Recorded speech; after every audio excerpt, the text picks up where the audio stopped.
د هلمند پوهنتون په ریاست مقام کې د یاد علمي نهاد د رئیس شیخ الحدیث والتفسیر مفتي محمد شریف الله ابو احمد صاحب په مشرۍ د راتلونکي 1405 مالي کال لپاره د اړتیا وړ مواد د ټاکلو او تنظیم په موخه مهم مشورتي غونډه ترسره شوله. په پیل کې د پوهنتون رئیس په خپله وینا کې اړتیا وړ دقیقې ارزونې او منظم راټولولو پر اهمیت ټینګار وکړ. نوموړي څرګنده کړه چې د هرې ادارې مسؤل باید د خپلو اړوند ادارو او څانګو اړتیاوې په کره توګه تشخیص او مستند کړي څو د مالي پلان جوړونې بهیر پر سمه او شفافه توګه مخته ولاړ سي.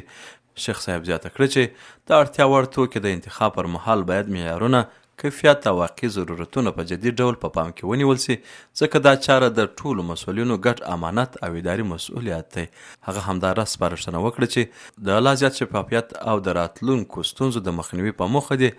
د قراردادونو د ترسره کېدو پر مهال له هر ډول تخنیکي او حقوقي ستونزو څخه مخنیوی وشي. د غونډې په وروستۍ برخه کې ګډونوالو هر یوه په خپل وار سره د خپلو اړوند څانګو د اړتیاوو وړ توکو راپورونه، د مقدار جدول او تخنیکي مشخصات وړاندې کړل او د ځینو مواردو په اړه رغنده بحثونه او مشورې هم ترسره شولې. یاده غونډه د راتلونکي مالي کال لپاره د منظم پلان جوړونې، شفافیت او د چارو د اغیزمن تطبیق په موخه یو مهم ګام بلل کیږي.